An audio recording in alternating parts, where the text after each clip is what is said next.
I call it my superpower. You know, I found a way to take everything that I once hated and now I'm extremely grateful for. I'm not going back there. I've faced bottom. Can't go any lower than that, but that means that this direction is a long way to go.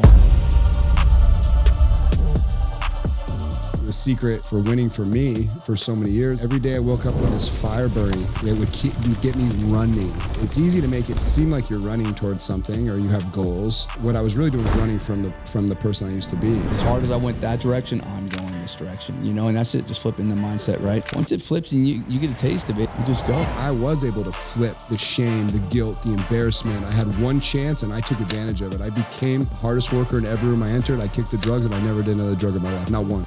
I don't drink alcohol. I'm so straight edge now and so hardcore about everything in my life. Boring. Oh God, I'm boring. Oh my God. But it's amazing. It's freedom. Because Yes. I know what it's like to be a slave. I was a slave to the worst kind of drugs as were you. It was a possessed mind. When you get out of that, you can actually take the same amount of energy that destroyed your life and you can get that to turn on and become afterburners to get all the way to the top. The one thing I wish I would have had Eric around or Greg around to say when I was in those early years is to really connect it to purpose. The one thing that really helped me was finally talking about it and not running from it and not hiding from it. I worried, okay, what would people think? But at the same time, I've done it all. I don't care anymore. I'm going to free myself. I'm going to heal myself and I'm going to speak about it. Hey guys, Eric Rock here, man on a mission. I got my boy in town all the way from Arizona here in Coeur d'Alene. First time? Yes, sir. First time. Okay, Thanks for having me, man. Next time we have to have him in the summer because I think it's one of the most beautiful places in the world. It's beautiful right now. Oh, good. Thank you. Yeah, it's gorgeous outside. It's a little gloomy, but I always try to present the best of what we have to offer to anyone that comes to see us. But It's starting to get dark early, and by the time winter comes around, I think the sun goes down to what, 3 o'clock? Wow. Like 4 right now. Wow. Yeah, I'll be in California, so I won't know about it. I Man. got to get out of here in the winter. Anyway, man, thanks for having you. I got to tell the audience here before we get started. So Greg Yes. is a client that I work with who's got such an incredible story. For people that have followed Man on a Mission, have been on our journey for years now, you've heard me say that you can only go as high as you've once been low. It's such a powerful mantra as part of Man on a Mission. It's part of the reason that I'm here personally. Greg was someone that really inspired me with his story. Powerful entrepreneur, but he's really on this path, this relentless path. And in fact, he is the founder of Relentless Path. I encourage you guys to sort of dig into his story and really look at what he's doing because it is very profound. Honored to have him on here, chop it up, and really expose all the gold that's inside your story. Yeah, appreciate you for having me, man. I'm grateful. I'm blessed.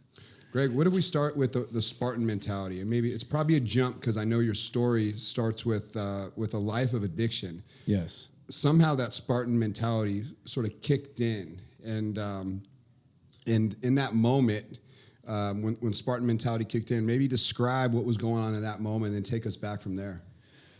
Wow, that's a deep one. There's a lot of moments. I would say the Spartan moment finally occurred about 14 years ago. Had a really bad relapse, and I was just kind of fed up with it. I was ready to change my life, and tired of being, angry and going through all the of being an addict, if you will. And How old were you? So 14. I was 30 years old.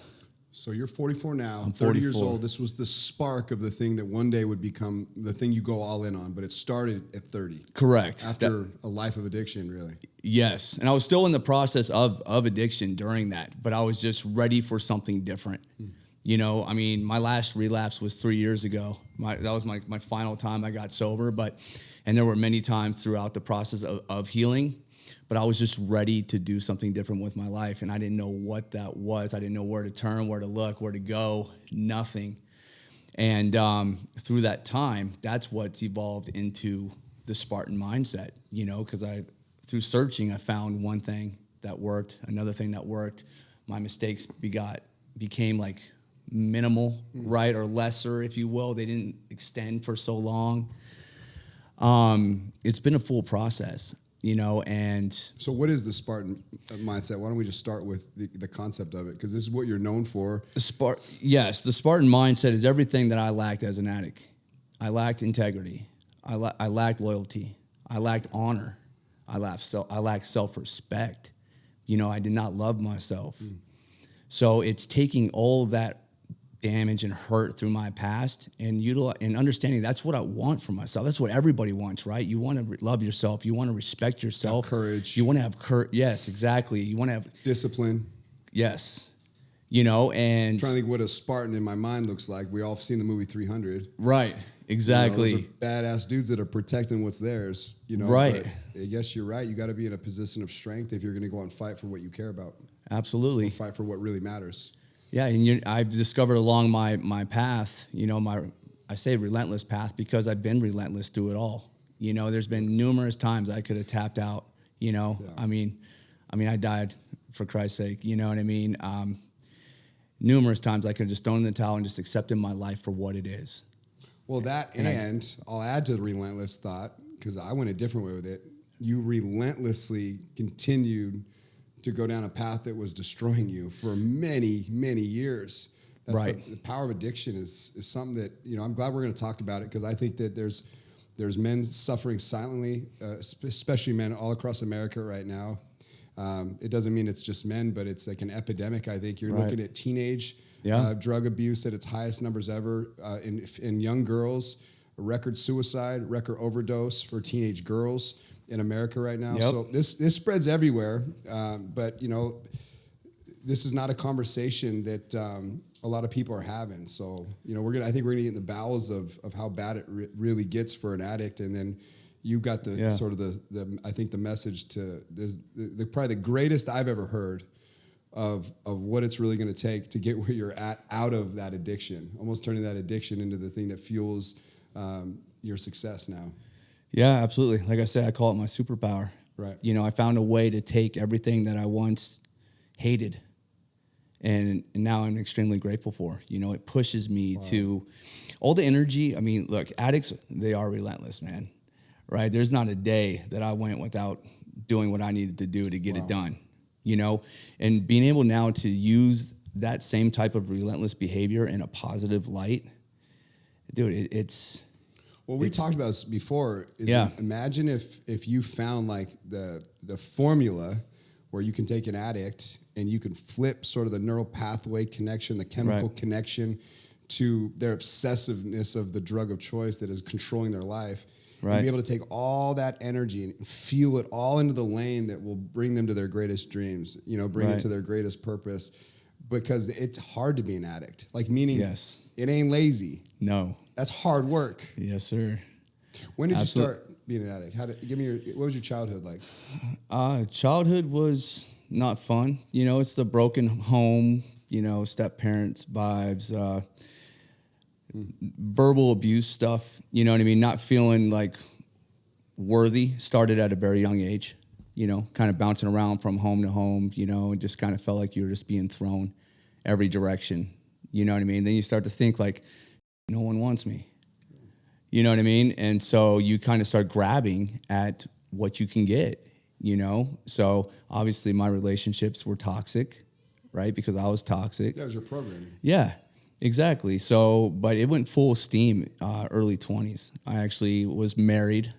At 20? At 20, wow. Supposed to go to the Marines and all that good stuff. That didn't pan out. But then I ended up meeting this girl and led me down, She introduced you to drugs? She introduced me to the one that did change everything, which was methamphetamines.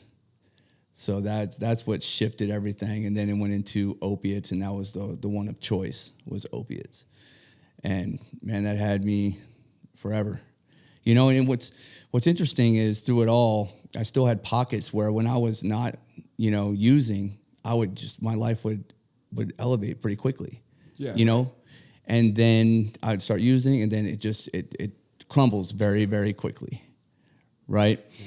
And I just couldn't. The big thing with me is like it's healing. Healing is so important. It goes hand in hand with mindset. I had to heal so much of my own mind in order to get to where I am today, and it took a lot of practice and it took a lot of different avenues, one being like meditation, one being yoga, and forgiveness was a huge thing for me. I had to forgive myself and I had to forgive others, for things that have occurred. And we tend to, this gentleman gave me a great analogy at one of these landmark events that I went to. And he said that when we're born into this life with a metaphorical duffel bag. And as we go through this life, you continuously put all these experiences in this duffel bag, the good, the bad, and these are from loved ones, right? Family members, our relationships, whatever the case may be. You put everything in that duffel bag. And then when you journey off on your own, guess what? You're not alone. You have that duffel bag. And that's what starts to dictate your life. So every time something happens to you, you have this bag to run to and give you an excuse, right? Why shit's not going your way, why I didn't make this decision, or it's that person that messed me up, or whatever the case may be. But he did say, if you can learn to drop that duffel bag and pick up a new duffel bag, that's when your life's going to change. Yeah. And that hit with me so much, man. Once I found that out, that was it. Like, I'm going to focus on relinquishing this duffel bag that controlled my life. And I'm going to pick up a new one, and I'm going to be so careful with what I carry with me in that duffel bag moving forward. And I have. Not to say that there's not mistakes in there, but I'm fully responsible for those mistakes. I own those mistakes, and it's all benefited, me along the process of healing and creating this Spartan-like mindset. So I love my duffel bag now. That's cool. I like that. I've never heard that before. This is for the dad who dreams of being a hero. The one who wants to chase his kids without running out of breath. Who wants to stand tall at his daughter's wedding. This is for the mom who dreams of being the example. Who wants her kids to see strength, courage, and pride in their mother. Not just in what she says, but in how she lives. Listen, your health, it's the foundation of everything you want in life. Your dreams, your family, your purpose, your mission. Without it, everything else just fades away. I know you feel tired. Life's exhausting. But what if the very thing you're avoiding because you're tired is the one thing that would bring you the energy that you crave? The gym is not a drain. It's a source, a resource. It's the one place that gives you back more than it takes. Here at Peak Health and Wellness Center, this isn't just a gym. This is a sanctuary. It's where dreams are rediscovered, purpose is born, bodies are not just rebuilt here, but so is your mind, and this is where lives transform. This isn't about perfection. It's about progress. It's about showing up for yourself. It's about family. It's about your dreams. This is the year of different. This is the year of yes. This is the year of saying yes to you, yes to courage, yes to health, yes to the life that you were meant to live. Join us at Peak Health and Wellness. Make 2025 the best year of your life. Start today. The life you always wanted is just one step away. It's funny when you get into this kind of work and you hear so many people's stories, and I'm just interested in success. I'm so curious about people's pathways in general, and especially the pathway to purpose and pathway to mission. But at the end of the day, like, there's a lot of frameworks to describe it, but all it really is at its core is you have to rewire your brain. Yeah, it's just hard when most people that don't have drug addictions, they might have a different type of addiction. It's not quite as strong, but it's hard to know. I mean, they even say sugar can be as addicting as cocaine. It just Absolutely. doesn't do as much damage to your financial life, your marriage life, but it may make you overweight. I mean, more subtle in its effect, but as far as the body's connection to sugar, it's a powerful addiction. It's hard to get rid of. Yeah. If you like eating sugar, likely go try to quit for 2 weeks. Yeah. So Absolutely. Again, the chemical process, but the rewiring from someone that is just trying to rewire bad programming, that's one thing. But trying to rewire your mind when your whole mind has been addicted to a foreign substance, that's a hard path. And there's not a lot of real success rates. So I look at you, you're 44, you were an addict majority of your adult life. Correct. And look how good you look. You know what I mean? Like most people watching this right now would not assume that you could be an addict from 20 to 40-ish, off and on. Right. We'll get more into the story. And look so good, look so healthy, look so strong, be so on top of things. So that's a sign of hope probably for a lot of people right now. You know what I mean? Yeah, I appreciate that. If you can go that many years as an addict doing probably the most god-awful stuff I know, I was around it. Right. And you can end up like this or like this. I mean, Right. It's a sign of hope. So the journey there is what's interesting. But what do the bad years look like? Like, give a vivid description for people of what the bowels of hell actually look like for a person that might as well be dead in some cases. I mean, at least that's how I felt. Yeah, no, I agree. My worst. Absolutely. Got a vivid description. Halfway house to halfway house. High still. Penniless. No, nothing no clothes on your back. I mean, just maybe the clothes on your back. You know what I mean? Riding around on a skateboard. No friends, no family, because I screwed up all those relationships, right? So I can't turn to them. It's just you and the day, and just getting through that day the best way you can, you know, with no hope. There's no hope on your darkest day. You're almost, you wish you were just like, let me go. Yeah. You know? I haven't really, it's only until recently that I've even thought about like my bad years. I didn't have nearly as bad as you, but, you know, my connection to your story is trying to think about my dark days, like what the vivid memories that I can pop up from those days were. It was a lot of lies, a lot of manipulation, a lot of stealing, a lot of taking advantage of people, even my grandparents, just things I'm not proud of that are very hard to even admit, because it's like that's not me. I was a different person. I was a good kid. Right. It wasn't even my fault. But, you know, pulling off at AM PMs and like doing blow on the top of a toilet, you know, like wherever I could, in the bathroom at a club, like, man, it is nasty, the lifestyle. Like, it is. I remember even doing a line of sugar one time because I couldn't get any drugs, and I just needed to touch something, to see it, to do it. Wow. Kind of like a trip to even remember some of these like really harsh memories. Yeah. Driving down the road on the freeway, you know, and you haven't slept for 3 days, and like people don't know, like that have never been in the bowels of that kind of hell and that kind of grip, how bad it can be. And your money all goes. Everything you earn is spent. And so that's where drug dealing was the natural gateway for me, is how I'm going to make this happen. Right. And, you know, that's a whole nother story, you know? Yeah.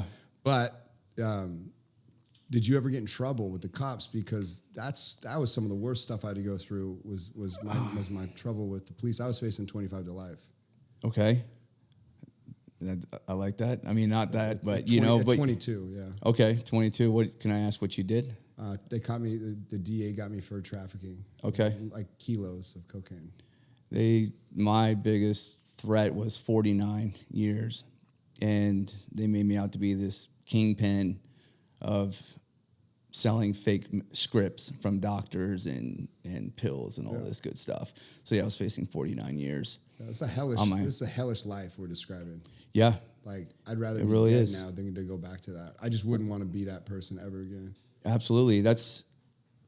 So it's tough to go through, but that is like why I call it my superpower, because I'm not going back there. Yeah. You know, I'm going as hard as I went that direction, I'm going this direction, you know, and that's it, just flipping the mindset, right?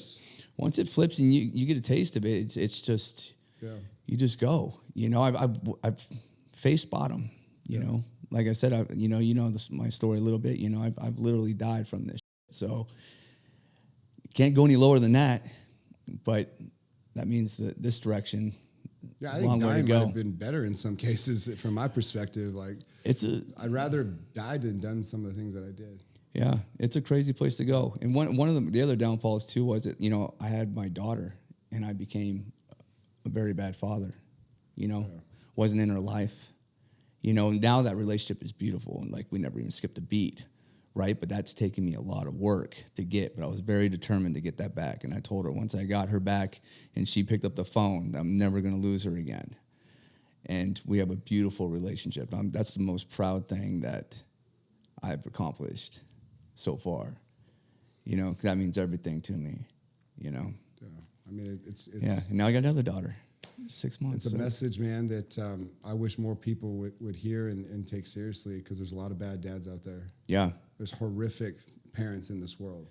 Yeah, and absolutely. I feel like most of the people that I come in contact with do not have happy childhoods for whatever reason. Yeah. It's more common than you realize. It's very common. And the thing I think that attracts people into my world, now that where I'm at here in my 40s, is you know, it's almost like even before anyone knew my story, I mean, it's been so many years, it's like I forgot it happened. I was able to bury it. People want to know, like, the secret, you know, for winning for me for so many years. And the only thing before I went into the depths of it, for me personally, I can only describe it as every day I woke up with this fire burning that would get me running. And it's easy to make it seem like you're running towards something or you have goals, what I was really doing was running from the person I used to be. I didn't realize I was running from something, never towards something, and until the right person came in my life, until I started asking the right questions. And because once you start stacking on wins after you get out of the addict's life, this is kind of a unique conversation because it's not really heard, but I was able to flip the shame, the guilt, the embarrassment. Right. I had one chance and I took advantage of it. I became the hardest worker in every room I entered. I kicked the drugs and I never did another drug in my life, not one. Right. I don't drink alcohol. I'm so straight edge now and so hardcore about everything in my life. We're boring. I'm the most, oh God, I'm boring. Right. Oh my But it's God. amazing. It's freedom. It is. This is what freedom feels like because Yes. I know what it's like to be a slave. Yes. I was a slave to the worst kind of drugs as were you. Right. I was in jail. I almost went to prison, and that was what was really scary. I worked with a DA for 2 years. Right. For a year straight, I had fake piss taped to my inner sack, and I Really? would have my DA or the probation officer right here while I'm peeing. Right. Not, I was playing with fire. Yep. One probation violation, I was gone, suspended sentence. And you think back to that version of your younger, stupid self. Right. It was a possessed mind. It wasn't even me in control, but I'm here and you're here now as a testimony for anybody in this audience that needs to hear this. Or many of our audience is going to have someone in their family that needs to hear this episode. So we'll make sure that we encourage you to drop this episode to the person that needs to hear it. But when you get out of that, we get to be the hope that you're looking for, that you can actually take the same amount of energy that destroyed your life and you can get that to sort of turn on and become afterburners to get all the way to the top. The one thing I wish I would have had Eric around or Greg around to say when I was in those early years is to really connect it to purpose, because I just connected to making money because I thought if I have money, I'll be important. Right. If I'm important, then I'm not that person I used to be. And it was sort of like this sleight of hand that like, okay, am I good now?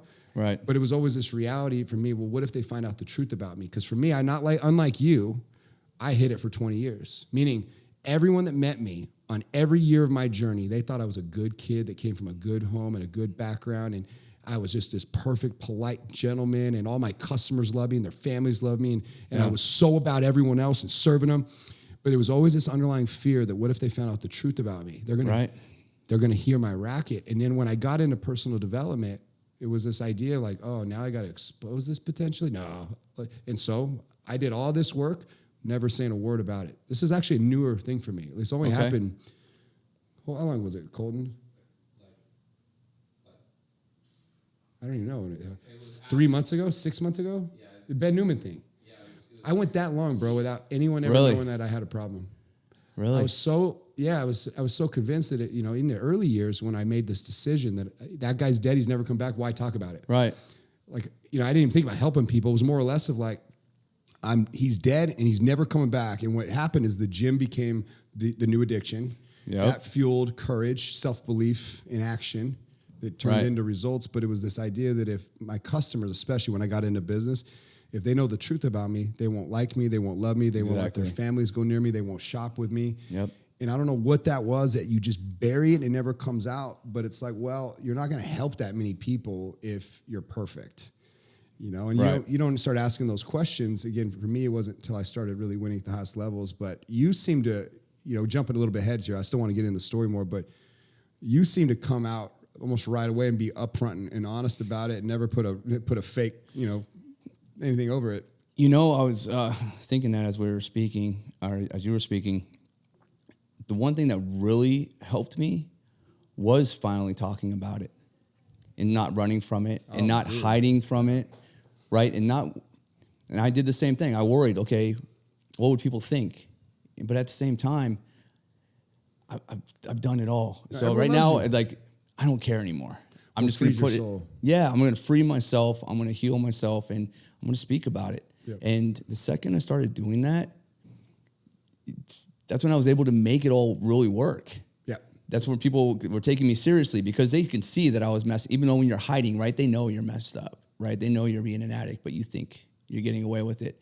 The second I started just being truthful and honest and just wear it on my sleeve, I was able to repair relationships. People began to trust me again.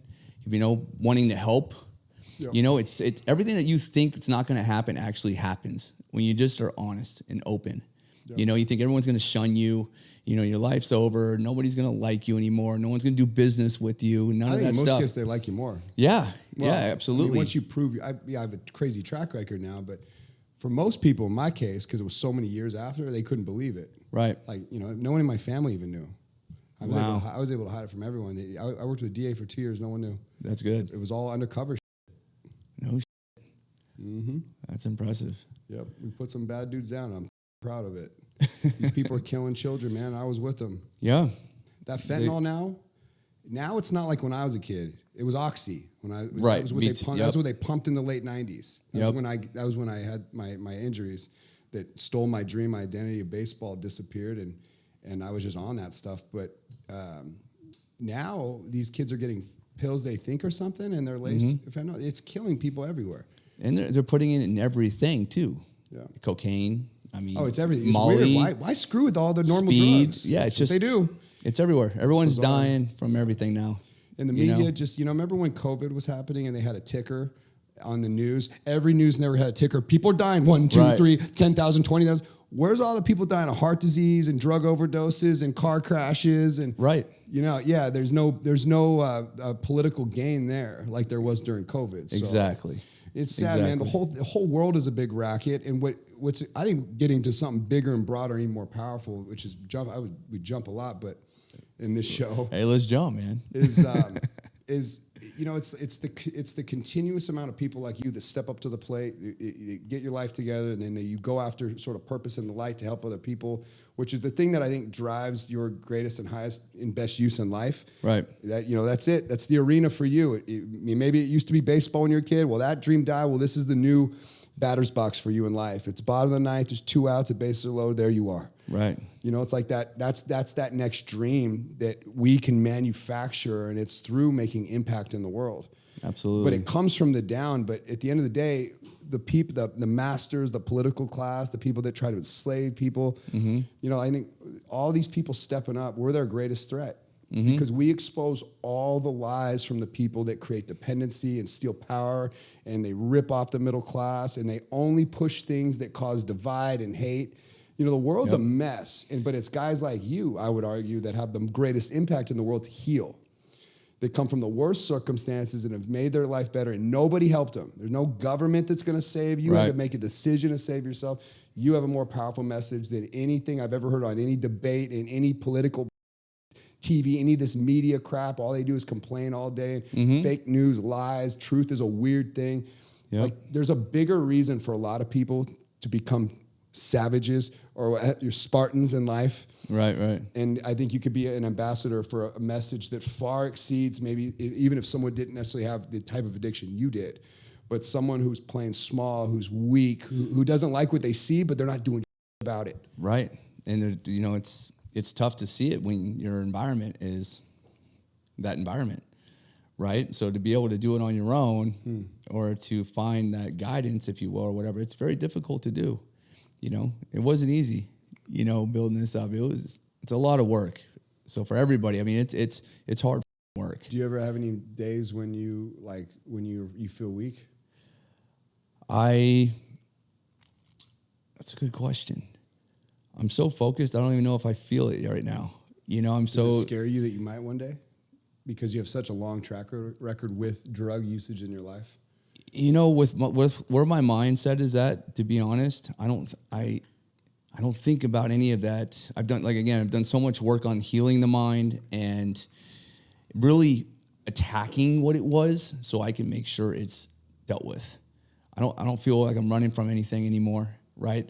Everything, it was there for a purpose, and now I'm just so full of gratitude for it all because it pushes me. So I really don't have like a fear. I'm just trusting the soul now, just in the direction I'm going, and I'm very appreciative of it all. I've heard a lot of people say, we could bring the medical doctor in to kind of get behind it on the scientific stuff, but just from our perspectives, is that once you're an addict, you're always an addict. You never get rid of it.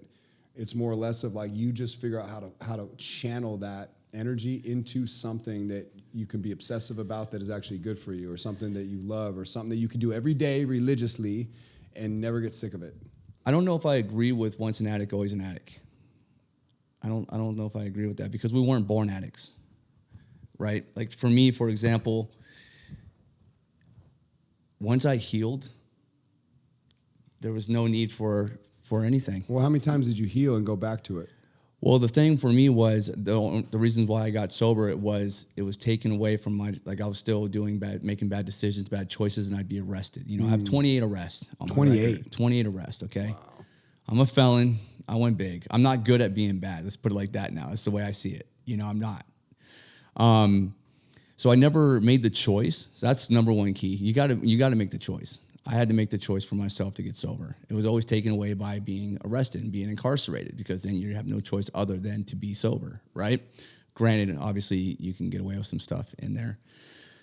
But healing, getting over the anger that I had for my situation, you know, based on my experience, right? Once I was able to heal that, the want to, that's just where I went, because I had nowhere else to go. You know what I mean? Like, I went to addiction because I didn't feel like I had a voice to talk with. You know, I didn't feel valuable. I didn't feel important. I didn't feel like I can run and go talk to somebody and be like, hey, listen, this is what I'm dealing with right now. Yeah. You know what I mean? I wasn't taught that. You know, I grew up on the streets, dude. You don't talk like that. Yeah. What about the physical nature of addiction, that it changes your brain, and that once your brain knows what it feels like to get that hit, it never forgets it. The neural pathways are sort of locked in there. They're tattooed in your brain. And so you have to, from my understanding, make use of that in a different way, so that you kind of hedge your bet that those never fire up on a bad day that you're having, or your wife finds out you're cheating on you. Whatever the worst circumstance a guy's been going, that's been sober for 10 fucking years. Right. How are you going to make sure that doesn't happen to you? And that's a trick. Oh, man. that is... I don't know how to describe, like, let's put it like this. If my wife were to cheat on me tomorrow, okay, you're lost. Like, that's where I'm at mentally. Yeah. You know, I'm no longer like codependent on anything or anyone, you know, in any situation. I cannot control. See, for me, I can't control that. I need the addiction of a gym. Like, I'll give it, it's my greatest. So I'll just go to the gym. Like, I can work out anything in the gym, any bad emotion, any thought. Endorphins is what I need. So true. Okay. So I just got endorphin. But it's where everything becomes clear, good or bad. And I always find clarity in there. And I always walk out feeling like a Spartan. There you go, yeah. And so that was what I flipped it with. But I met a lot of addicts that have not made that switch, and I don't know if I trust them. Right. Make the switch to something that you're so deadly about, you're going to do it till you die. Yeah, no, absolutely. I think, too, to add to that. And I don't know if it's good or bad advice, but it's what worked for me. I just trust it that much. Yeah, I do, too. I'm a fitness guy. It's my only friend at the very end of the day. Right. It's the only thing that was ever there for me when I had nobody. Facts. And so that's all. As long as I have that, don't take that from me. Right. I'll be okay, I think. I think that's how I get through the 10-year horrific news. Right. That's how I've done it for 20 years. Right. I'm 20 years sober. Congrats. I've actually never even said that I'm sober. I don't even think of it that way. Right. You're just doing life. Yeah, I have never said that, I don't think. 20 years sober. Wow. It's weird for me to say that. Yeah. It's cool though, right? Because it was weird because the racket that I was living was like, it never happened. Right. But my impact now is 1,000 times better, because so many guys that are struggling that like me, they like me a lot more now, because now I'm relatable. Yep. Oh, you're not perfect. You know, right. Mr. Business Guy. You know, I feel free. So the gift we get to give people that are struggling is like, hey, get it out in the world and set yourself free. Because if you hold it in, you don't tell anyone, like, oh, it sucks to be that way. You have to like kind of live a lie. Yeah, and that's a hard part too, right? Just being, because it isolates you. So when you're isolated, it's hard to get out of it. But another thing to add to the gym, that's why I cold plunge every day. That thing, cold plunging, gets my brain, it does something to my brain. It really, when I get in there, I just feel everything center. It does something to your nervous system that I can't explain. It's amazing. Well, let's focus on this. So walk me through the decision you made when you decided to get clean. By the way, what do you think of that water? I think this water is incredible. I'm actually going to ask you about it. You were going to ask me about this water? Yeah. I got a question for you. This is a little quiz, a little side note from the show. Do you know where this water comes from? I want to say a natural spring. Buddy, let me tell you something about this water. This comes from the natural aquifers of Norway. Really? This is God's water. That's why it tastes so amazing. Straight from heaven. I concur. Glass bottles, we don't drink out of plastic. Right. Don't need the microplastics. Here, go ahead and have another sip. All right, I want to do that. Taste the Cheers. alcohol. Cheers. Cheers. I'll tell you what, man, if I was ever going to have another addiction, it'd be Voss water. I can definitely go ham on this. There it is. 100%. Man, I mean, that's luxury. I feel so hydrated. Are we going to do 3 hours now? I'm hydrated. One sip of this, man. I got goosebumps. Feeling alkaline. Natural aquifers. All right, back to it. You're 40 years old. What's the last straw? How do we get out of it? And then give me the frameworks that we've talked about that I think were so valuable. I wrote a bunch down the other day. We're talking about how you work through the meditation, the fasting, the healing, the mindset, the fitness, the yoga, the breathing, all very valuable, all trending, if you will, in the world of biohacking. But your connection, I thought was interesting, and then connection to like a bigger purpose was another important part. But what I thought was great, and where we're going to land with this is your connection to addiction with the problem, where everyone else it might be longevity or live to be 200 or just health in general, but yours was really just trying to really center. I think probably out of the addiction into a lifestyle that where you're in control of your life, all the way in control.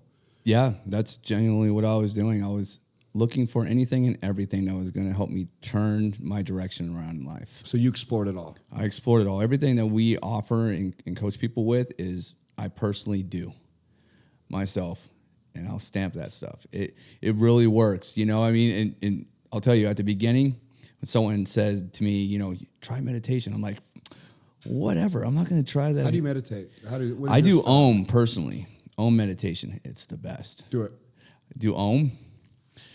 Okay, I don't have a sound. So it's Om.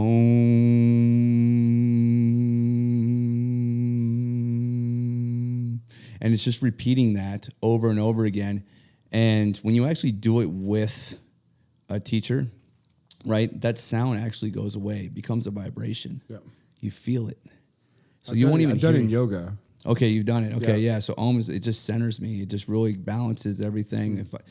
That's one of my go-tos when I'm having a very chaotic day, and I'm still working on that, get better with that as well. But it's the way it is. It's never going to go away. Right. It's you just more gotta money, keep more working. problems. Yeah. Exactly. More people want stuff from you. The phone doesn't stop. You feel overwhelmed. Yeah. The trick is being able to have the triggers where you can pull back and then win that moment back where you're about to make a bad reaction. Right. But I love talking about that stuff because I think that's where the emotional and mental mastery comes from. Is it's in the moments when you're about to lose it, but having the awareness to stop, take a breath, do an Om, right, pull back, look at it like a chessboard, and then ask a few questions. My question is this logical? And oftentimes the emotion that made me want to take that bottle and throw it through that window, right, it ain't logical. Why would I do that? I'm gonna look right. like an asshole right now. I'm gonna embarrass myself in front of my wife. Like that emotion to, it's all reactionary. And so when you realize all of life is a conversation between this voice and this voice, doesn't matter what hits you, you can stoically pull back, analyze the question, but you got to be so aware of your feelings. Meaning, like if I feel stress come on, that's all it is, which what spikes the amygdala, pulls back the prefrontal cortex. That's the fight or flight in the amygdala that makes decisions quick and rash and knee-jerk reaction. Right. Like I'm built that way to punch through walls. I'm right there with you. And I haven't punched a wall in 20 years. I always tell people too, it's like a man not in control of his emotions is out of control. Right? It's becoming active, not reactive. Yeah.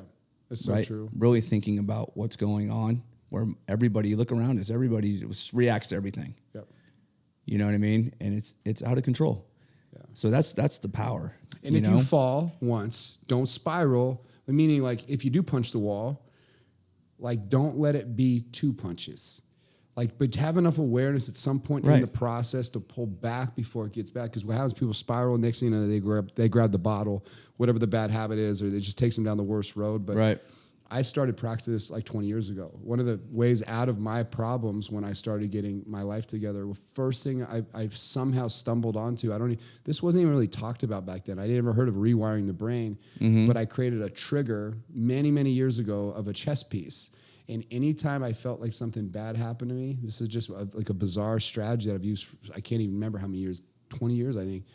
But I'm on this thing is where if something overwhelms my senses, right, and I pull back, Right. I just think of a chess table historically. Now it's evolved into much more complex thinking, but the chess table made me realize, like, the universe, it's not your fault if you screwed me over, or if this person had a problem, or someone just crashed our truck. Like, trust Right. me, in business, there's all problems, but the universe's job, in my mind, it's like gravity. It's to always crush you. And it's like I can be stoic and not be surprised that there's a problem. Right. I'm just going to handle it when it happens like a chess move. Like, that was a good chess move. Let me think about this for a minute. Okay, well, if this is all I got right here, let me do that. But what it did is it put me in control of the Right. next move instead of just reacting with no thought to it, which is what emotions tend to do. Mm-hmm. But that chess piece thought saved me so many times from punching the wall.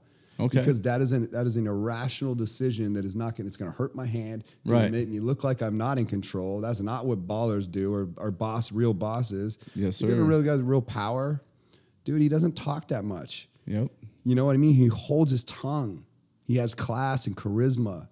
Yep. You know what I mean? You got to pick the kind of man you want to be in life. You know what I mean? And I Yeah. don't want to be one that's like always losing my control. Yeah, no, I love the chess. I have a chessboard. I bought one actually for my wife and my daughter, and had it engraved. We do chess. We play chess all the That's cool. time because we compare. What a game! What's that? What a game chess is. It's Best you know game in the because world. you have to play with purpose. Every move has a purpose, It's true. and that's the way I navigate through life now. Yeah. So your pawn, it's everything. Well, yeah, and you got to be able to look and say, okay, out of everything that's here in this setup, What's my like, next there's best move? Like if I do this move, what move will he likely make? That's Right. one piece of many. Yes. What a fun game that is. Absolutely. You can see how like, you know, you play a chess player, you kind of really gauge like how much depth they have and how great their mind be able to see things. And it's fun to play chess with people. Like, I love playing chess with people because it is like a battle of a couple minds. Like, Yeah. oftentimes I'll bait people because I know how they're gonna move. Yep. And then I'll checkmate them. I love chess. No, we got to play chess. Yeah. That'll be I haven't played chess amazing. in a while, man. It's been a Yeah? while. It used to be my game. I played it as an elective on accident in middle school. I took a chess elective. I thought it was a joke class. Okay. I think there was a cute girl in it or something. I can't remember how I ended up in this probably weird class. But I fell in love with the game, and then I was beating the teacher in there. I was really good as a kid. I beat not one kid in the class. The second I learned it, my brain just works that way. Like, it's like spider webs. Yeah. Like, I just see like that. Like, I like that. But God, it's a great game. It really is. Yeah. I just do crush it on my phone, highest level all the time. Yeah. I like to get BlackBerry, I used to play it a lot. I taught my wife, the four move for checkmate. She was like, Yeah. "What? You can get them in 4 moves?" Like, You can.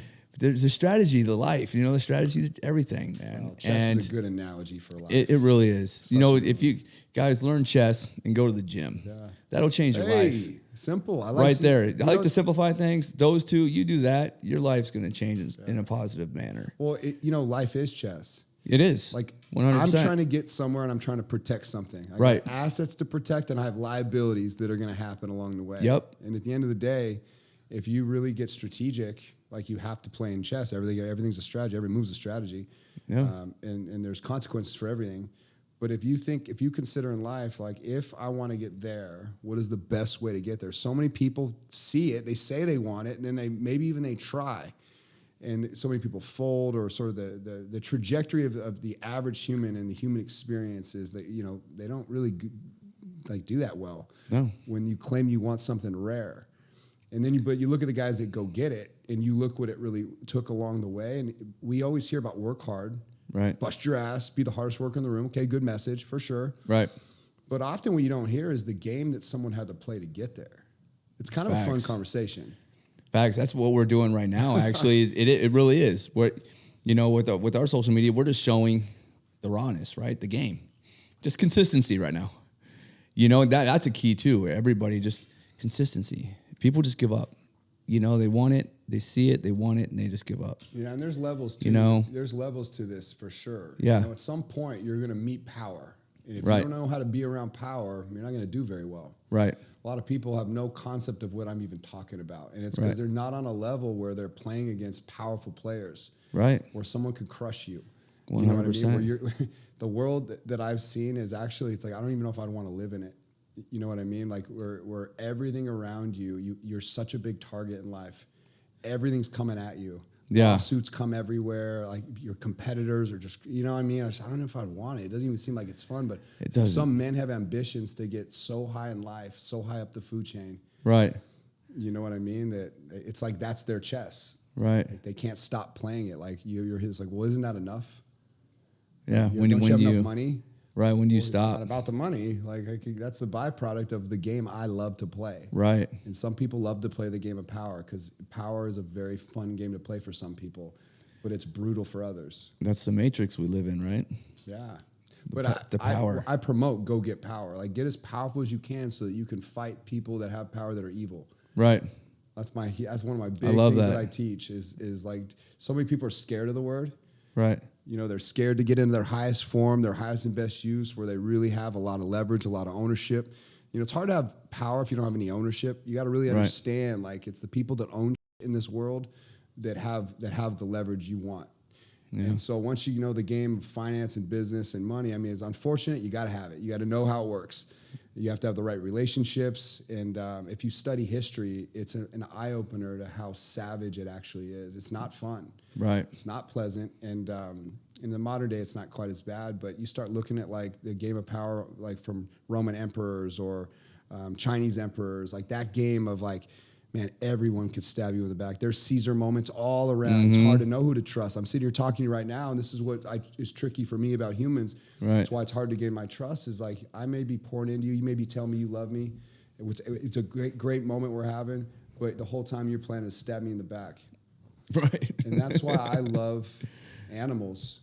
Like, because if there's a rattlesnake right there, it'll coil up and hiss at me, and it'll tell me, hey, I don't like you, get the fuck away. Right. If it's an ape, it'll beat its chest and say, stay away, I'm going to kill you. I can respect that because he's transparent, he's telling me the truth. Right. But a person, man, they cut you up, they let you down, they don't give a shit about you. And that's what it feels like in life. A lot of people are going through that. Yeah, no, I agree with that, man. And that's why I'm so grateful for my past, right? Because I know exactly what you're talking about, because that's now a moral, you know, you develop a moral compass, you know, or at least I have, right? And so core values. Your core values, man, and then you just stick with that. You know, it's your crest, your creed, you know what I mean? And so, but I understand what you're saying, because that's the way the world is revolving, you know? But you sense it, though, too. When you're around real people, though, right? They give off an energy and a vibe. That's why if you can meet somebody and you're like, dude, I just vibe with that guy. You know, because when you're so dictated on your values and your direction, then you see the red flags easier. You see everything. You know, you're not so blind. You know what I mean? You just vibe. Yeah. You know, it's like with me and Zach, you know, we've only known each other for a year, but it was just that immediate connection. You know what I mean? Because now you're true to yourself. You're genuine now. You're no longer manipulating. You're no longer doing all these old habits that you once did. You're just genuine and true to yourself. And once you obtain that, man, you start to get the right people around you. You just it gravitates, right? You no longer search. Yeah. You know, and I guess that's the biggest difference when I was an addict. Search, chase, right? Never get it all. Constant reaction. Yes. You're not in control of anything. Nothing. And now it just comes. Yeah.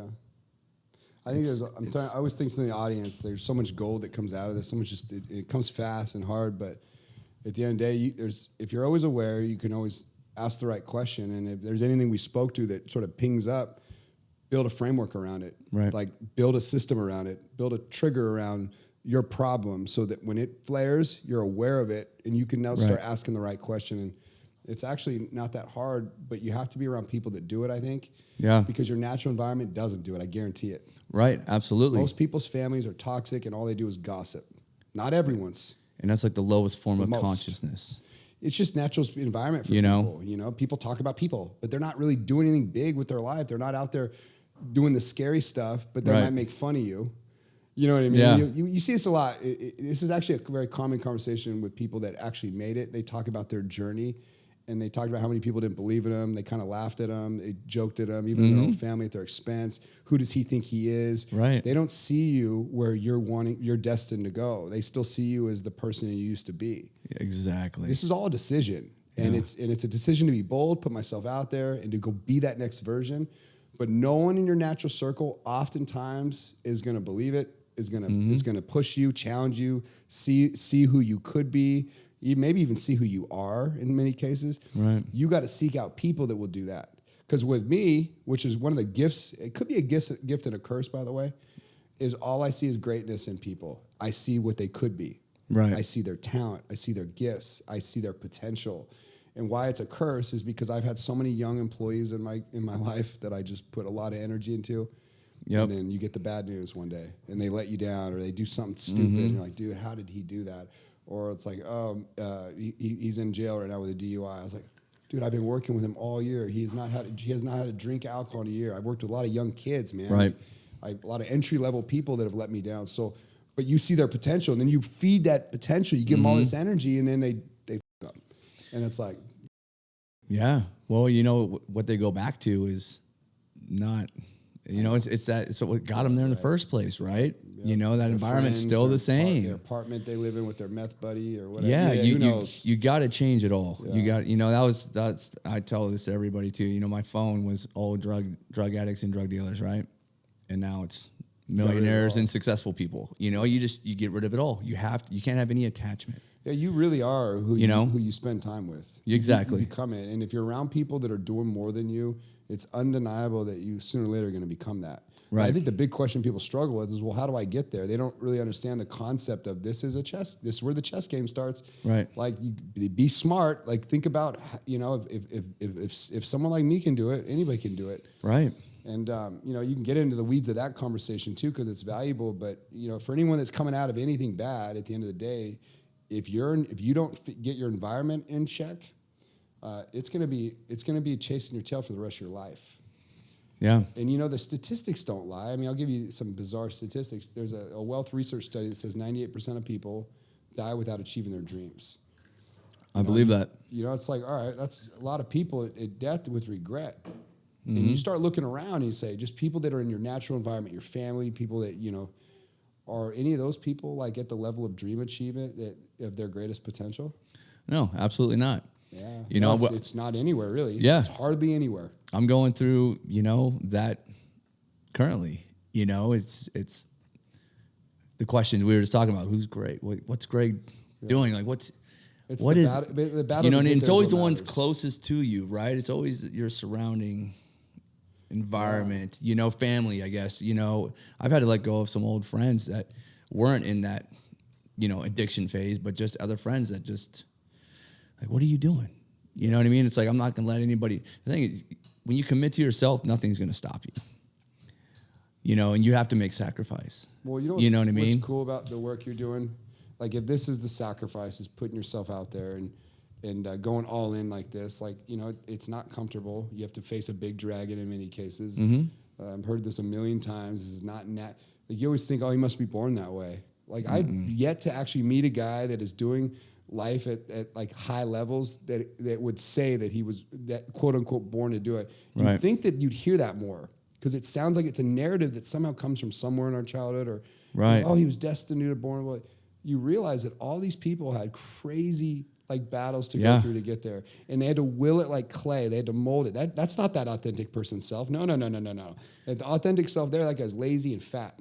But the reason he looks like that and he's doing that is because he willed it into existence. Gives me goosebumps. It's so true. Everybody that I talk to that's doing better, doing more than me in life right now, at the level, you're like, oh, you wouldn't do that. Yeah. Holy, you know what I mean? Like, the thing we do have in common is the destructive background in some fashion. Something that really, once we were able to grab hold of it, it really just helped go the other direction, but I've yet, just like you're saying, to meet anybody that just like, oh yeah, I grew up with a steady home, I gotta both parents, you know what I mean? Like, none of that. It's funny, the average, you say this with all due respect, because we all used to be the thing that we're kind of dissecting as sort of like the masses, the sheep. Okay, I want to be a lion in a room full of 1,000 sheep, right? Right. Shout out to Sean Whalen. Sean Whalen. But I wasn't born a lion. I was born a sheep too. I lived with them. I grew up with them. They were my friends. They were my high school buddies. They're all still, I don't even know what. But I don't want to be that. like for whatever, but I don't think they did either.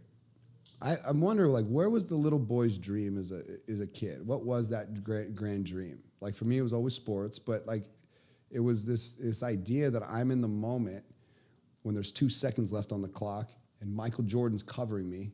Mm-hmm. You know, I'm a 80s and 90s guy. I was born in the 80s. Me too. But I get the ball, and it's Eric Rock's got the ball, or it's in the batter's box, or it's like, you know, it's those moments in time that I remember as a child. It's like, that's how I saw myself, and I believed it. And I'd play the games of like 100, and I'd do like 10 of those in a row until it was like dark at night by myself, right, with an imaginary guy guarding me. And it was always those moments, but like I realized the identity of like what you dream as a child often, like it dies somewhere and then it never comes back. Right. And sort of be rebirthed is one of the greatest gifts. And I just realized how rare that actually is. Yeah. You know, we get stuck in a job, we do something we hate, we're miserable. Like you get it. Joe Rogan, I think, done a really good job talking about like the average man in America, the quiet desperation, where now masculinity is under assault. Yep. We can't define what a woman is. Children are getting destroyed at a rapid pace. Mm-hmm. Innocence is like being attacked with the craziest, most bizarre indoctrination in the world. We are now in this.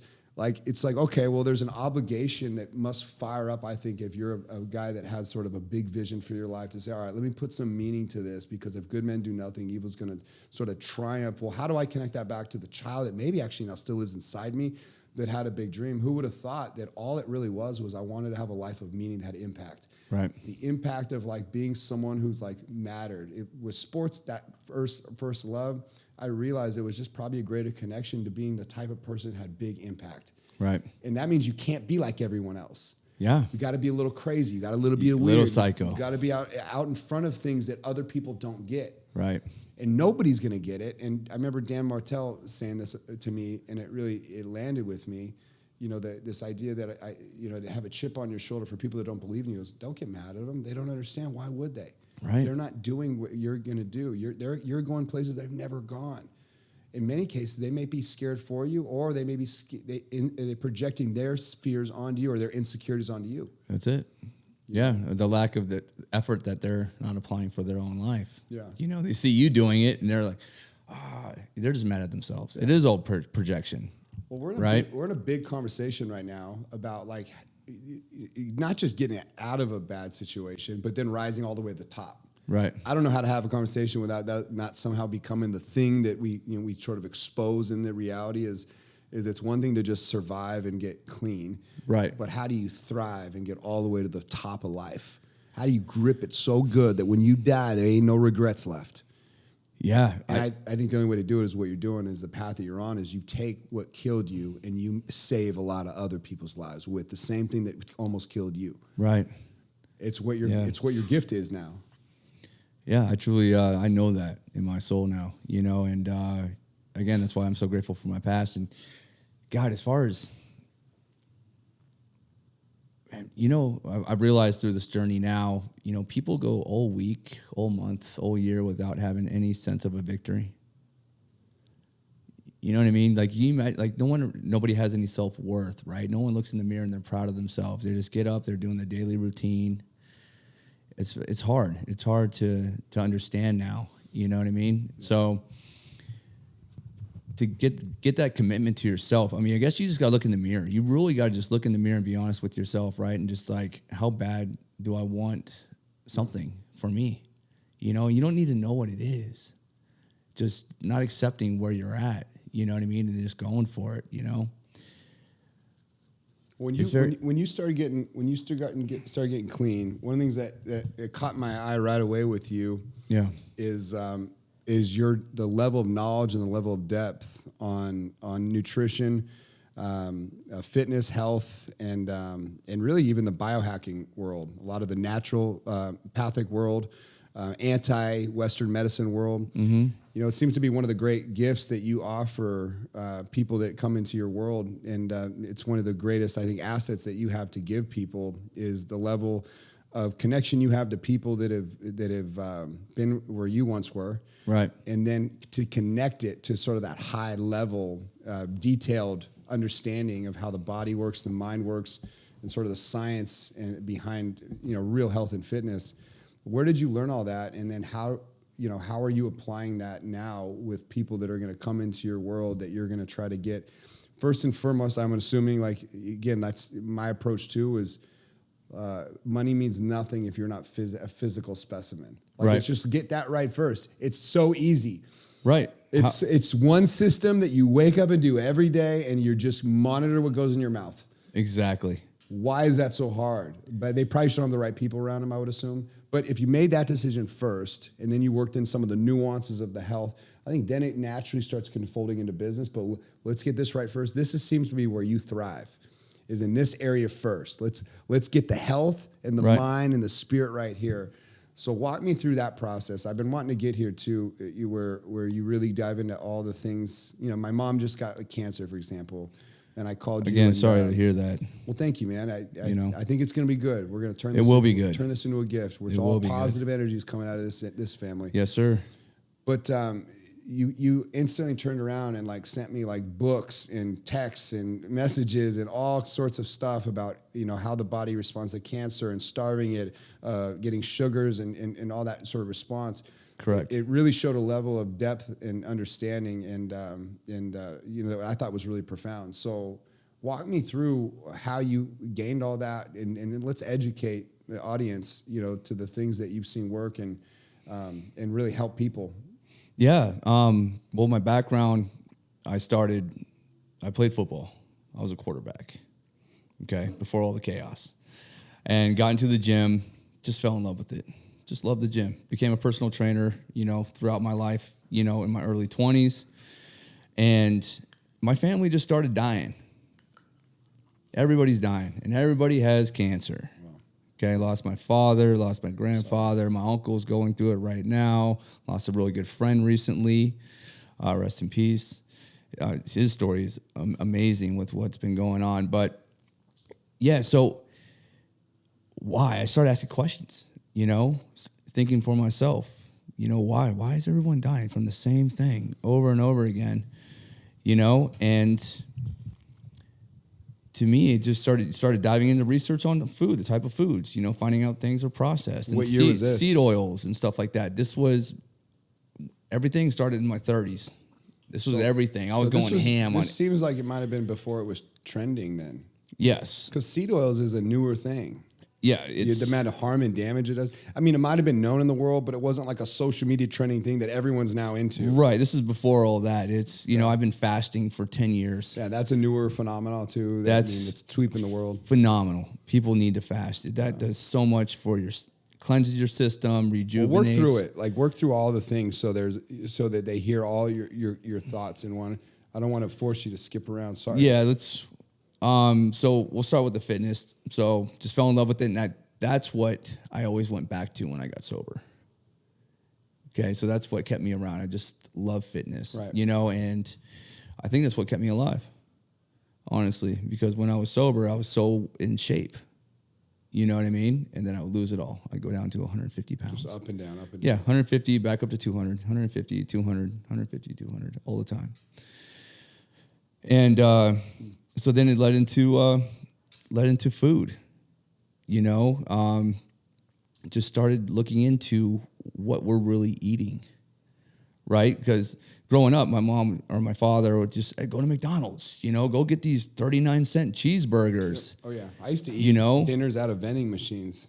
Yeah, and that stuff. If I was good at the laundromat, I would get cheese and crackers, and that could be like a dinner of mine. Right. Remember the Kraft? Yep. That's not food. I think people still to this day think that's food. No, it's not. And that's again, in the 80s and 90s, parents, no one knew anything about food back then. Right. You know what I mean? There wasn't information like there is today, and it wasn't as bad then though as it is today. Yeah, even then though, with cheese and crackers out of a vending machine.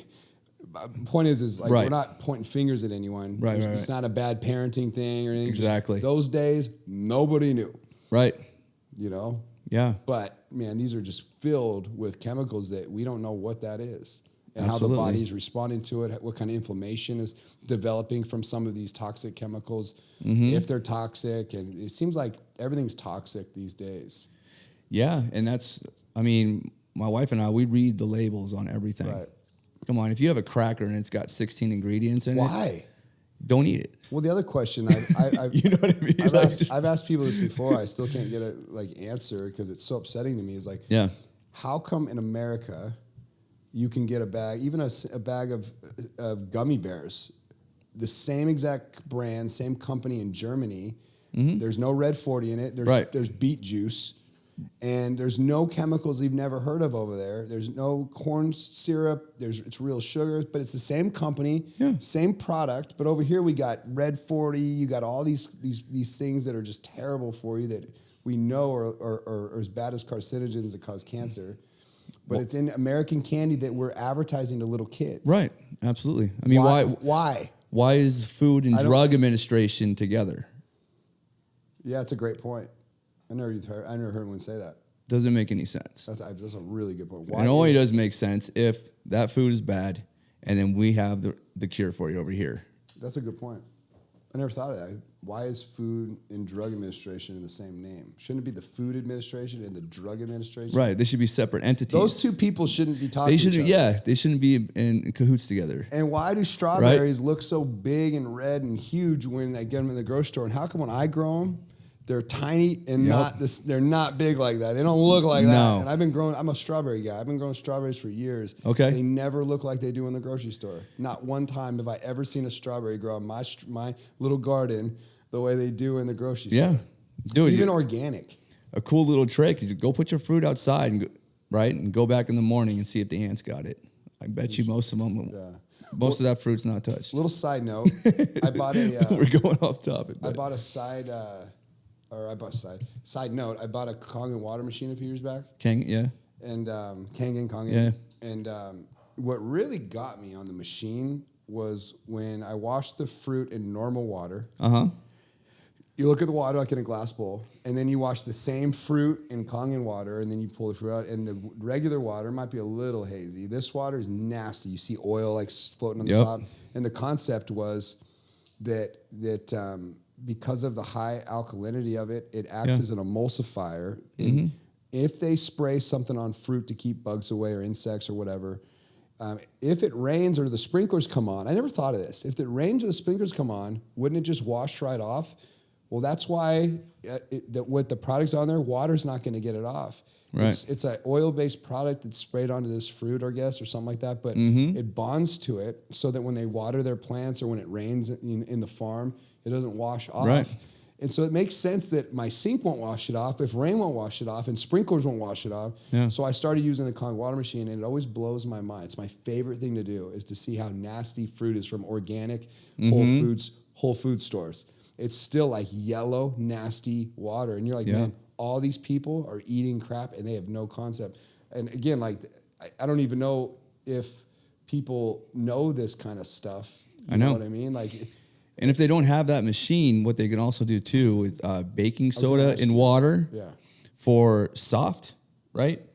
I believe for soft fruits and vegetables, and then vinegar and water for harder stuff like carrots and celery and stuff like that. That machine's expensive, and that'll also, so if they can't afford that, they can use that method, and that cleans it really, really well. And another cool test too is the reason why I do cold plunging. That's another thing we were talking about.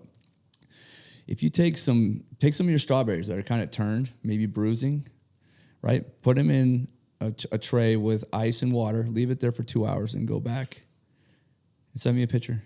Can it work with a banana, or just strawberry? I wouldn't. I don't know if with a banana it's actual, but like a strawberry, the whole fruit, right? Yeah. So like a peach, something like that. Put it in water, in cold water. So what happens?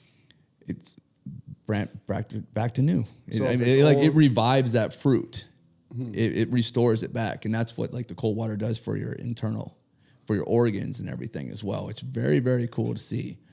But even like your cilantro, if your cilantro is wilting, put it in cold water, come back in 2 hours, it'll look like you just got off the shelf. So does it, because if you eat wilted cilantro, it kind of tastes funky or, nah.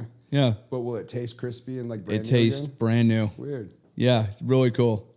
So it's kind of like something I show people that are, indecisive about cold plunging and stuff. It's a great way to show what your insides will do because you can't see internally, right? but that's what it does for the longevity of your body, Yeah. you know, with aging and all that good stuff. Yeah. So how important is cold plunging if you're going to try to level up your life or get out of a bad way, some bad habits, let's call it? Because not everyone's got drug addictions, obviously. Right. But, you know, why should everybody be doing this? Health benefits, mindset. You know, every thing that I do is for mindset purpose, right? The gym used to be about the body, right? But now it's the mind. I agree. But the byproduct is the body. That's why, and I look at it differently now, right? Like, even when I had the body, I didn't have the mindset, so I was very insecure, right? It didn't matter how good my body looked. I'd look in the mirror, I'd just still be this insecure person, right? Now I'm not insecure, but I do it for the mindset purpose. And I'm like, okay, now this just shows the hard work, right? That's the consistency, the effort, you know? Right. And that's what we have to put into every part of our life, you know? So with cold plunging, that's another stamp for me because I don't want to do it. I'll tell you that right now. I don't want to be in 40-degree water every day. You do it every day, though. Every single day. You've never found that you liked it?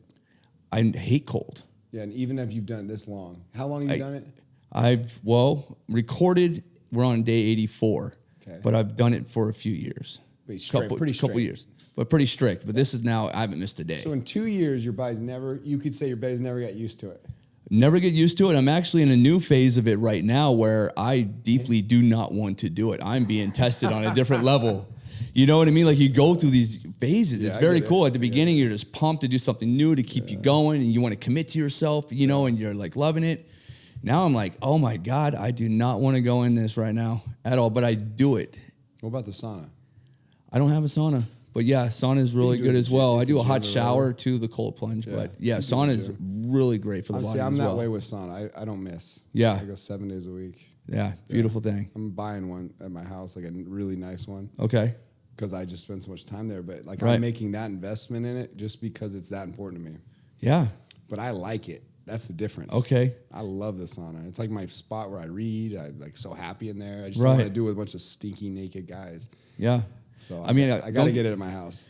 I mean, I feel great after the cold plunge, and you know, and I'm like, okay, yes, I So did is it. that what you look forward to, though? I mean, is it good enough of a feeling? I've done cold plunge. I'm just trying to think, like, for someone that's going to do it every single day, that kind of commitment, is it worth the feeling after that is sort of like the 100%. reward you're going to get 100%. beyond just Absolutely. the health? Yeah. Absolutely. What does And that it's a make you commitment feel to like? myself too. It just shows me that I showed up for myself again today. Yeah. It's one day at a time. It's it. It's today. I don't worry about tomorrow. I don't worry about yesterday. I worry about 'Cause today. when you're in the water, you can't think about anything else. No, and that's where breath work comes in too. Well, yeah, the only way I can do it is to, Right. to just get that breath slowed. Yep. That's important. That might be the most important part of the whole thing, right? Absolutely. Breath work is, we don't think about breathing. But yet, if you hold your breath, you're going to die, Yeah. right? Breath is so important to pay attention to.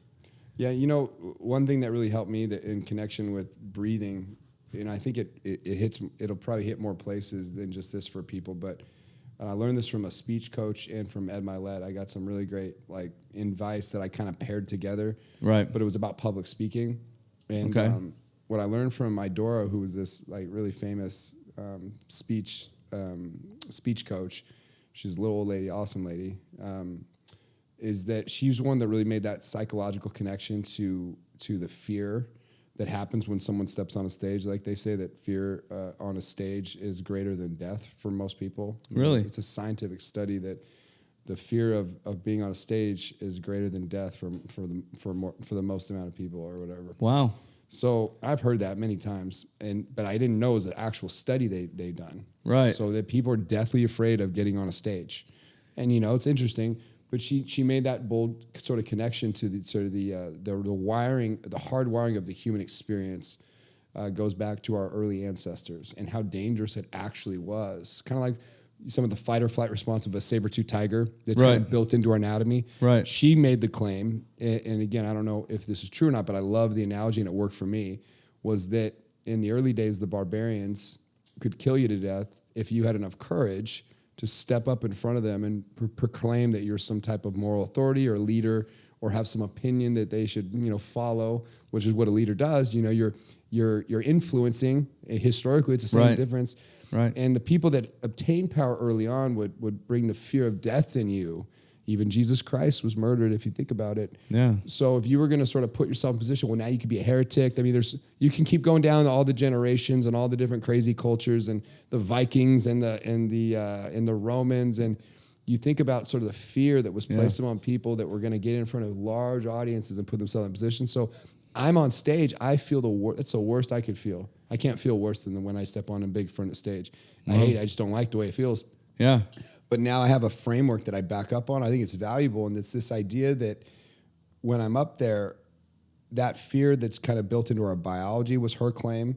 It floods your body with adrenaline. And the adrenaline sort of makes you feel, that's the fight or flight response where the amygdala starts overworking. And the first thing that starts happening is the prefrontal cortex shuts down. Now, she didn't tell me this part. The other part, Ed told me. So I paired these two things together. Right. So follow me on this. So the amygdala takes over, and that's that fear response. And she taught me the whole trick. If you feel that in that moment, is to be able to consider the logic behind it. And it was that kind of that simple thought that nobody in this audience is going to stone you to death. And she said that, and it's always kind of worked for me. Every time I'm on a stage, I'm like, none of you people are going to kill me, right? You know what I mean? It's kind of a funny thought, but it does work. So that was this psychological connection. Ed took it a few steps further. And these are two different conversations, by the way. Ed said what happens when that amygdala goes up and that prefrontal cortex shuts down, the reason it starts shutting down is because the first response to fear when it sets in with the adrenaline and with the amygdala sort of having that sort of like neural response in your body is you forget to breathe. And when you forget to breathe, your heart rate variability goes out of alignment. And when your HRV goes out of alignment, what happens is your prefrontal cortex immediately shuts down. So he goes, what you're more afraid of is we know that if your prefrontal cortex shuts down, that's where all vocabulary comes from. Right. You are much less likely to enjoy that experience, and you know it. So you're most afraid of bombing on stage. Right. You can get through the physical feeling, most likely, but what's even harder than that is knowing that once you feel it, you feel like you're shutting down here. All you got to do is breathe. You'll still may feel the fear, the butterflies in the stomach, the dry mouth, the sweaty hands. Right. But if you keep breathing rhythmically, you can keep your HRV intact, and that'll keep, even if the fear's still there and the adrenaline's pumping, it'll keep the prefrontal cortex alive and awake. And I've been practicing this every single time I've stepped on a stage. I've been on quite a few stages the last few years. And it's amazing how well it works because you start mastering how the anatomy works in your body, the responses, the awareness, the science. It all works, but when it really comes down to it is every person, for anything they want to do that is scary, whatever dragon it is, trust me, everything you want in life is on the other side of that big dragon you're scared to go get. Right. All the money you want right there, it's on right there, but you just don't want to go get it, and that's likely fear setting in. You could apply a lot of this framework to any fear. But if you're scared of something, you want to do something big, you want to play bigger, just know you're likely going to need to build triggers, systems, processes, some kind of meditation around the thought, like a meditative thought that is repetitive, that shows up when you need it most, that'll overwhelm your senses that are illogical so you can step forward anyway. Yeah. This all started with that simple framework from those two people. And it helped me sort of master the stage of knowing how to be there and get a message out, because the first time I ever spoke, I couldn't move my tongue. It was so dry in my mouth. Really? It was stuck to the top of my mouth. And I went to speak and it couldn't come out. And it was the worst experience of my life. You think that, like, how bad of experience that was? And so everyone will look at a person like me that doesn't really know me and say, like, oh, you must be born that way, or like, oh, he's such a talker, or blah, blah, blah. Not knowing that I hate all this stuff. And even in a party, like, I'll sit in the car, like, not wanting to go in my own party. My American Christmas party called, like, I'm sitting there, I didn't even want to go in the thing. Really? I have the anxiety around the thing that I don't want to do. It doesn't mean I don't do it, though. We throw a lot of parties. I'm always doing events. I'm always on stage. But I think the point that I'm trying to land here is, like, this doesn't feel good still. And like, the cold plunge doesn't feel good. Right. But we overwhelm it with the right information, the right systems, the right logic, the right triggers, and then we do it anyway, and that's what makes you rare. Like, you want to be a rare human alive, you just do that stuff that average can't do, because they can't control their emotions. They're not curious about why things work the way that they work. Right. And I think as a way of being with you or me is, like, we omit the information that has saved our lives. Right. I'm so free to give it away, to how to be great. And that is what makes you really valuable in life. And that is where I found meaning and purpose. Is like now that it's about helping other people. Yeah. Do you know what I'm saying? So I think absolutely. it's a full connection, at least in my part of the story, but No, you can good. resonate with that. Yeah, it hit me. You feel that? I feel it, man. Energy, bro. Yeah. It's all energy. Some people, I don't know if they have the same fear as I do of stage, but it's a physical feeling that doesn't feel good. You know, with the last event, that was my first time on stage speaking. What did it feel like? Like in your chest or your stomach, you know, or your mouth or whatever. I get like anxious, you know, and my hands get, you know, sweaty and clammy, and the room kind of comes in on me.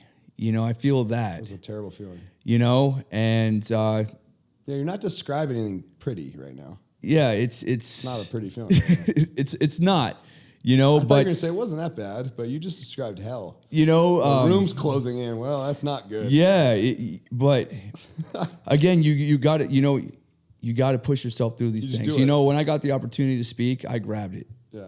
Because you have to do that. And I think that's a secret sauce right there for people. Just go for it. Put Just yourself out do there. it. You have to do it. Don't think about it. Yeah. You know, my but friend- yeah, it's a very interesting feeling. You know, I'm going to do it again. You know, of course, you know, it's going to happen more and more and I'll get better and better. That's the product it's of it, a right? muscle. But it's very interesting, the feeling of being on stage and having people look at you. And because you also want to get your words across right. Yep. You know, you feel like you could have said things a lot better. Oh, it's always or the differently, case. right? Or when you get on stage, you have it I here. can't and watch videos of me. It's weird, huh? I can't watch it. Right, yeah. God, that was terrible. Yeah. I can't do this. I'm not born to do this. Yeah, I don't want to There do it it either, goes. man. But No, so now I just do it. They film stuff. I never watch it. really, I can't watch it anymore. I can't even watch podcasts. no shit. I cannot stand watching myself. But it's okay. Well, the one thing that's interesting is I'll be on stage. Yeah. And I always feel like I could feel the audience. Right. And I don't know, I have a heaviness on stage that for whatever reason it just works. You do well on stage, by the way. Appreciate it, man. It's funny because like when I'm up there, I feel like I feel like there's, in some cases, I feel like there's not a dry eye even. Like I can get people, and I'm not even trying to, but I can feel the emotion in the room, and I connect to it. And I don't really know how I'm performing or how I'm walking or talking. I don't really think of. It's like I lose time and I black out sometimes. Right. But then when I watch myself, it's like from a different perspective. It's like that good feeling I had with that emotional connection. I don't see it right now. Right. In this video. Right. I can't watch this. You know what I mean? We're not throw it away, trash. But you know, that's kind of the art is like, I don't know if you'll ever really be able to look at yourself on stage in a video and feel what you might have felt on stage. But Yeah. I have yet to be on stage and not feel like I'm connecting with the audience.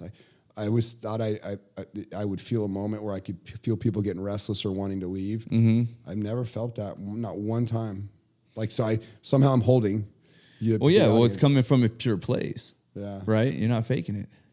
Yeah, I know. It's hard. Speaking's hard, So- though, especially when you're nervous. It's like, Yeah. can you feel that I'm nervous? And like, I don't want to make you nervous by me being nervous. Yeah. You know, I hate watching someone bomb or like, oh, it's not going good. Right. I can't stand that. Right. Like, I get so anxious for the person. Yeah.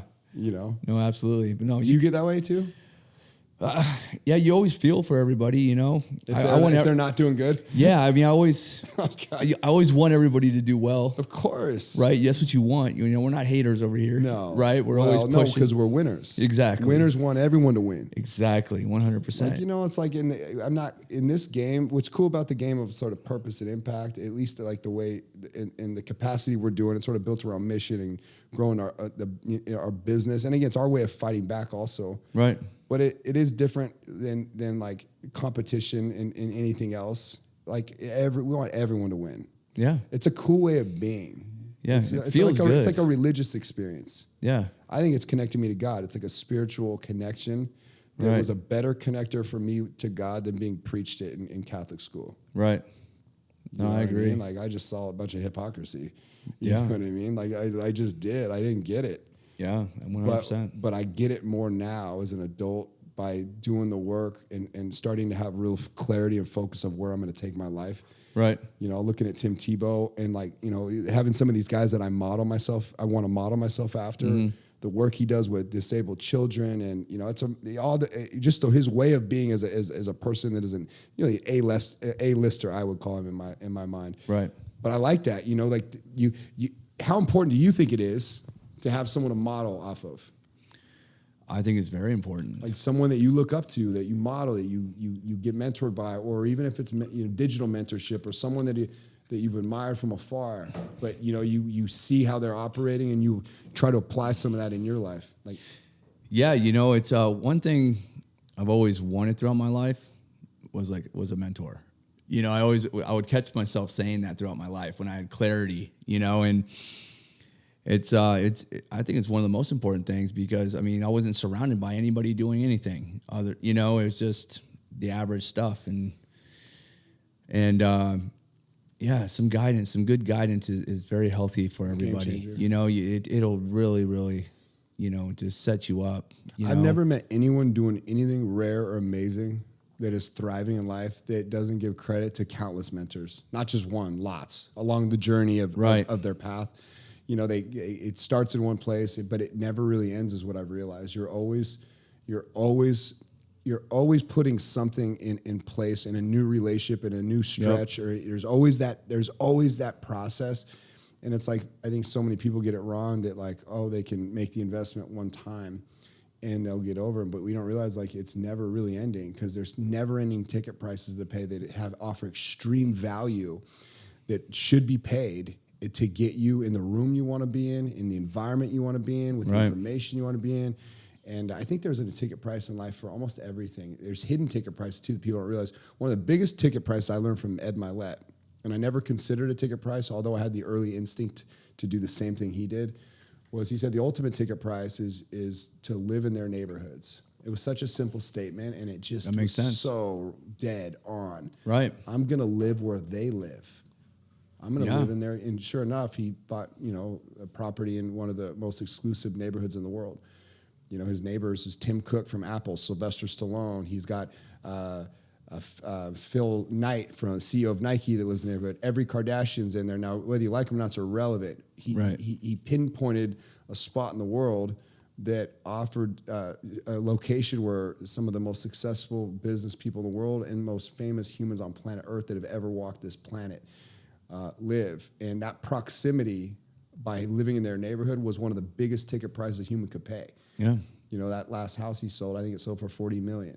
Holy These are big numbers. You're not just dealing with little things, but like what an early instinct he had that is like an investment that had nothing to do with the house. It was more about the proximity. Right. And it's like a lot of my instincts now, looking as I connect my own dots back, is like the places that I've lived, where I live now, everyone around me is somebody. I had the ex vice president of Motorola in their heyday for 30-year career. He had one point in his career, he had 5,000 people worldwide that reported to him, like interesting people all around me. Right. I got famous neurosurgeons and famous bariatric surgeons. I got a woman that owns like the biggest pathology lab in the world. I mean, you know what I mean? Just interesting people. Doing things. But I'm in their neighborhood, like. And you just see that. You get into the clubs, you get into the environment, but you got to stretch. You don't think there's a ticket price to get into now Gaza Ranch, just to get a membership there? That's one of our local communities out there. Mm-hmm. That's $1 million membership, and you got to own land in there, and there's yearly dues on top of that. Really? Yeah. When I first got here, it was $100,000 to be part of that, and I thought it was expensive then. Holy shit! But just for the golf course. What's that? Just to be a member of the golf course. No, there's no membership. You have to own property. Yeah, but I mean, if you want to be a part of the golf club and you own something there. Yeah, but you got to own land too. But so there's another mill. Wow. Just for the dirt. Yeah, no home yet. But my point is like, well, there you go. You want to get near Mark Wahlberg? Go buy a home in his neighborhood, and then go be valuable once you're in there. Yeah, that's a ticket price. Absolutely. And so I guess at the end of the day, is like everyone's got different ambitions, different wants, different direction of where they want to land. Mm-hmm. But all this is a blueprint that we're describing, kind of weaving in and out of all kinds of different topics of how you can get out of the worst scenario and end up all the way at the very top if you choose to. Absolutely. Or just have an ordinary life where you're just happy. Yeah. Like if that is what just a good solid life looks like, is like not any crazy wants, not any crazy ambitions. You're just happy. You got a good family. It's loving. Dude, that's a win. Yeah. 100%. Not everyone has the need to impact, I guess. I just can't see why not. Yeah. And I also asked the question too, Greg, is if you're not trying to be the number one in the world at something, what a wasted life. Like, why wouldn't you? What are you doing?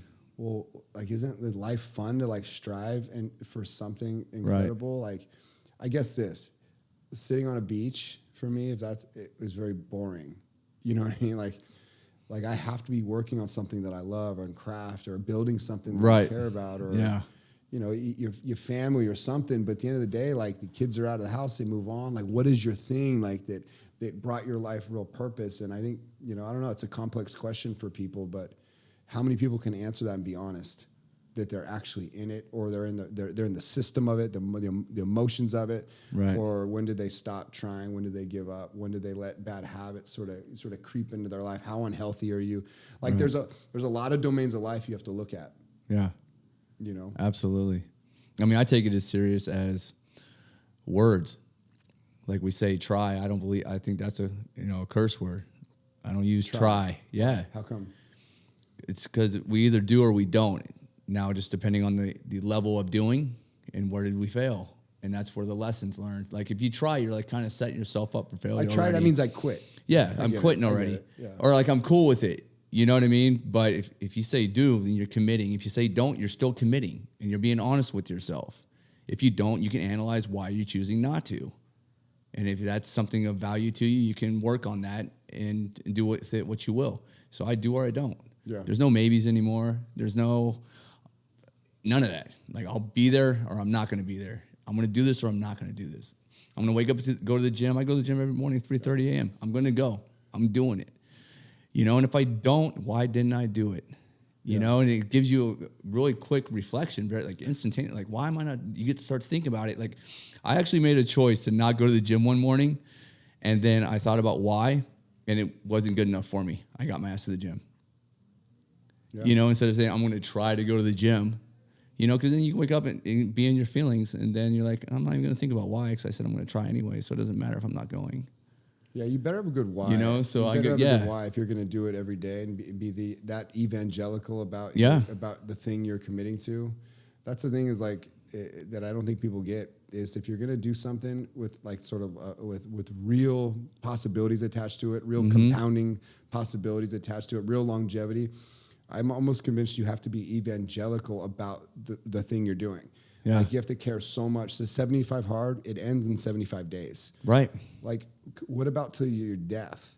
Like, till death do us part, I think that should be the real psychological connection that you commit to anything. Right. Because once you put a cap and end date with it, you've defeated the purpose of creating the habit. Because the habits don't have end dates. You know, no, 100%. You eat, you breathe, you sleep, and you gym. And again, if this helps people, I think we're in alignment with this. My gym connection has nothing to do with the body. It just doesn't. And in fact, I'll argue sometimes I don't even get good workouts, in all honesty. Yep. Because once my brain sparks, which is why I'm really there, and the endorphins sort of come through. I'm 40 now. I'm different than I was at 30. If I'm in there and I get enough blood flow and enough torn muscle tissue where it sparks the process where my mind starts thinking, I start taking notes, I'm listening to books, I'm listening to podcasts, like my brain starts taking over and I start seeing things that I would never have seen, and I create visions I never would have had. Right. But what I'm really getting, and this is powerful, I think, and I've been leveraging this for 20 years, is I get courage that I didn't have, because my greatest self is after the gym. It sets the tone for the day. And I find courage in it, and that's what I sort of start the day with, that tone. And oftentimes by the end of the day, I sort of nestle back up, and all those early bold commitments, those loud thoughts when I was like on one, endorphinized, now I start getting like doubt. I question what I said, you know, because I'm tired now, it all wear off. It's like, but tomorrow morning, I have the chance to like reconnect to yesterday's flow state. And it always keeps me back on that bandwidth, and I'm right back to where I started. And then that's where the ideas come. I'm doing voice text, sending messages. Yep. I have ideas. Yeah. If I don't get to the gym, I don't get to courage. I don't have the sort of that rush of like creative space. Right. So the gym for me is in a place where I have creative space that I protect, and it's far more important than making sure that I got the best bicep workout. Right. Some days I do. Some days like I know it's half-assed because I spent more time in my head writing notes down, calling people. That's not what a gym's for, but that's my definition of why I will go 7 days a week. Right. I can't take a break from this. Exactly. But you know what I'm saying? It's not even about my body. So the body just being a byproduct, like really landed with me. Yeah. No, absolutely. That's why I do everything I do. Do Do you You think know, it's mindset when you based. tell someone that, it helps them give them a why that they may not have to why they should do it 7 days a week? Meaning like that really made sense. Like what I just said, Eric, that really made sense. Now I'm going to go to the gym 7 days a week. Like, is that story enough that works for me that became natural in the process of, just being really addicted to the endorphins, but then seeing the byproduct of how that addiction created gold in my life? Well, I mean, your customer, your best customer is you, right? So there's other people out there that will get that value out of what you just said. Yeah. I mean, Well, would that makes sense to me. Would that make Colton go to the gym 7 days a week? Like that connection to magic, mind magic. How about this? Like, what's more important? Like, what do you think would get people to go to the gym more 7 days a week? A great body or money in the bank? Money in the bank. Well, there you go. My way gets you money in the bank. I've always connected endorphins to money in the bank. Because Facts. every deal I've ever closed, every great idea I ever had, every one of them came on the heels of a great workout. And it always sparks a call of courage to buy something I can't afford, to do something that's scary, to reach out to someone that doesn't know me, that I want to know, that doesn't need to know me because they're always way bigger fish than me. Like it always was me. I can give you so many examples. I won't waste our time, but I would get in the bowels of a crazy idea that I could manifest into reality with daily gym hits. Because once I'm on it, and I start the process, and then I tell the world I'm going to do it because now I made the phone call, I set the meeting. Set it out, now I have to do it. Yep.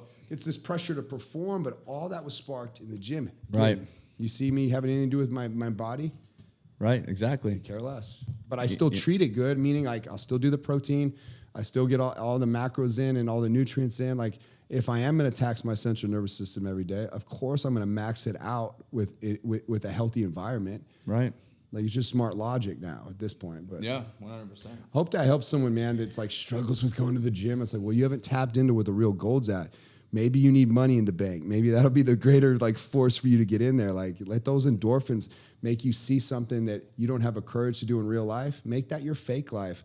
You ever thought about this? Like, let me put on my face today that I need to put on to be the guy I need to be to go to do this. It's like a mask. It's like, oh, I can't do that because I'm too scared. Well, put the mask on that can do it.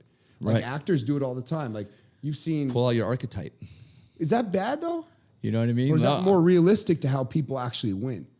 I think that's realistic.